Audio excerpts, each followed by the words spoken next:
الحمد لله وحده والصلاة والسلام على من لا نبي بعده فقد قال الله تعالى في كلامه المجيد وفرقانه الحميد أعوذ بالله من الشيطان الرجيم بسم الله الرحمن الرحيم لن ينال الله لحومها ولا دماؤها ولكن يناله التقوى منكم قال النبي صلى الله عليه وسلم وفي الحديث القدسي قال الله تعالى إن الله لا ينظر إلى صوركم ولكن ينظر إلى قلوبكم وأعمالكم أو كما قال عليه الصلاة والسلام আলহামদুলিল্লাহ জিলকদ মাস প্রায় শেষের দিকে আগামী মাস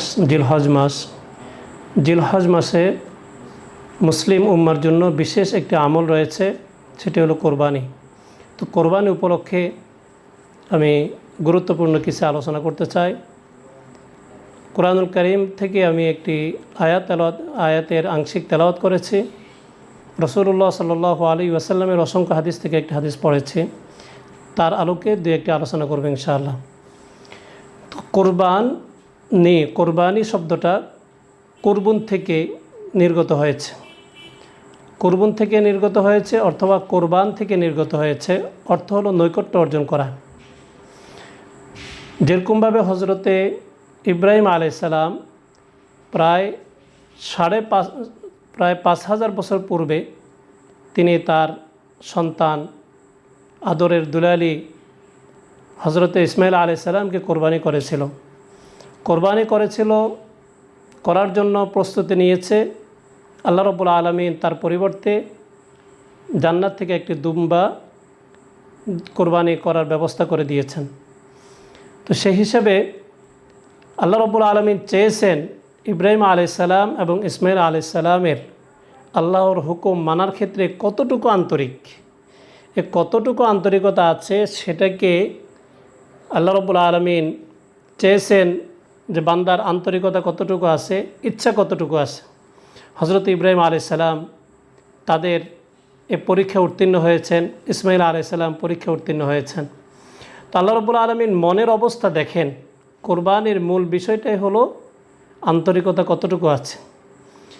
এই জন্য আল্লাহ রাব্বুল আলামিন কুরআনুল কারীমের মধ্যে ইরশাদ করেছেন, লা ইয়ানালুল্লাহু লুহুমুহা ওয়ালা দিমাউহা ওয়ালাকিন ইয়ানালুহু তাকওয়া মিনকুম, যে কোরবানির পশুর গোস্ত, লুহুমুহা ওয়ালা দিমাউহা রক্ত, ওয়ালাকিন ইয়ানালুহু তাকওয়া মিনকুম, গোস্ত এবং রক্ত কিছুই আল্লাহ রাব্বুল আলামিনের কাছে পৌঁছে না, একমাত্র তাকওয়াটা পৌঁছে।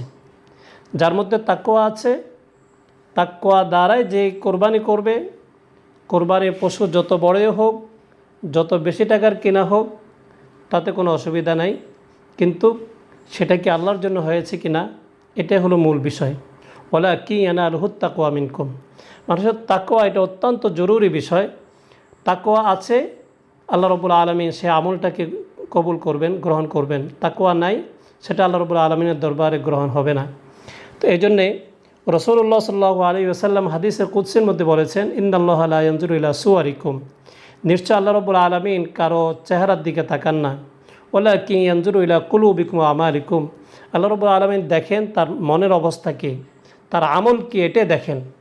তো সুতরাং কোরবানির মূল উদ্দেশ্যটাই হলো নিয়তকে পরিপূর্ণভাবে খালেস করা, বিশুদ্ধ নিয়ত নিয়ে কোরবানি করা। সেক্ষেত্রে বিন্দু পরিমাণ কোনো ধরনের লৌকিকতা থাকা যাবে না, লোক দেখানো থাকা যাবে না, কোনো ধরনের হারাম কোনো মাল দ্বারা কোরবানি করা যাবে না। তাহলে আল্লাহ রাব্বুল আলামিনের দরবারে সে ইসমাইলি কোরবানি হবে।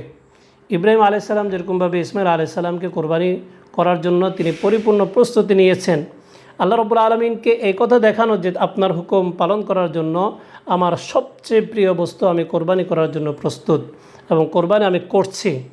তো সুতরাং সেই হিসাবে আল্লাহ রাব্বুল আলামিন আমাদেরকে যে এই কথাকেই শিক্ষা দিচ্ছেন, ইব্রাহিম আলাইহিস সালাম যেরকমভাবে পরীক্ষা উত্তীর্ণ হওয়ার পরে আমি সেই সুন্নতকে কিয়ামত পর্যন্ত জারি রাখতে উম্মতে মুহাম্মাদিয়ার জন্য সেটাকে ওয়াজিব করে দিয়েছি। আর উম্মতে মুহাম্মাদিয়া যদি কোরবানি করে, তাহলে কোরবানির ফাজাইল সম্পর্কে হাদিসের মধ্যে আসছে, ওয়া ইন্নাদ দামা লা ইয়াকাউ ফিল আরস, যে কোনো ব্যক্তি যদি কোরবানি করে আর তার প্রাণীর রক্ত জমিনে পড়ার পূর্বে তার জীবনের সমস্ত গুনাহ খাতা মাফ হয়ে যায়। আলহামদুলিল্লাহ, যে জীবনের সমস্ত গুনাহ খাতা মাফ হয়ে যায়। এই জন্যে একবার হজরতে রসুল আকরাম সাল্লাল্লাহু আলাইহি ওয়াসাল্লাম হজরত আয়েশা সিদ্দিকা রাদিয়াল্লাহু তাআলা আনহাকে বলেছেন, তোমার কোরবানি তুমি দেখো, যার কারণ কোরবানি করার সময় যখন প্রাণীর রক্ত জমিনে পড়ার পূর্বে তোমার জীবনে সমস্ত গুনাহ খাতা আল্লাহ রাব্বুল আলামিন মাফ করে দিবেন। তো এই জন্যে আরও অনেক ফজিলত রয়েছে। রাসূলুল্লাহ সাল্লাল্লাহু আলাইহি ওয়াসাল্লাম বলেন, সাহাবায়ে কেরাম বলেছেন, মা হাদিহিল আদহি কলা সুন্নাত আবিকুম ইব্রাহিম আলাইহিস সালাম, এই কোরবানি কী জিনিস? তখন রাসূলুল্লাহ সাল্লাল্লাহু আলাইহি ওয়াসাল্লাম বলেছেন, কোরবানি হলো হজরত ইব্রাহিম আলাইহিস সালামের সুন্নত। তো সুতরাং তারপরে সাহাবায়ে কেরাম জিজ্ঞেস করেছেন, এটার দ্বারা আমাদের ফায়দাটা কী?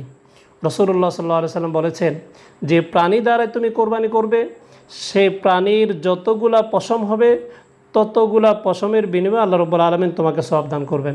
তো অনেক সওয়াবের কথা হাদিসের মধ্যে আসছে। তো সুতরাং যে এই সমস্ত সওয়াবের দিকে লক্ষ্য করে আমরা এই ওয়াজিব কাজটি পালন করব। আর যদি না করি তাহলে সেটার জন্য অনেক বড় ওয়াঈদ এসেছে, ধমকি এসেছে এবং শাস্তির কথা এসেছে। তার মধ্যে সবচেয়ে গুরুত্বপূর্ণ বিষয় যেটা রাসূলুল্লাহ সাল্লাল্লাহু আলাইহি ওয়াসাল্লাম বলেন, মান ওয়াজাদা সাআতান ফালাম ইউদহি ফালা ইয়াকরাবান্না মুসাল্লানা, যে ব্যক্তির সামর্থ্য রয়েছে কোরবানি দিল না, সে যাতে করে আমার ঈদগাহে না আসে। তাহলে এত বড় দমক যে আমাদের প্রাণের নবী সাইয়্যিদুল মুরসালিন খাতামুন নবী সাল্লাল্লাহু আলাইহি ওয়াসাল্লাম, যিনি সবসময় উম্মতি করেন, তিনি যদি বলেন যে আমাদের ঈদগাহে তার আসার কোনো অধিকার নাই, তাহলে কত বড় গুরুত্ব বহন করে আমরা এই হাদিস দ্বারাও বুঝতে পারি।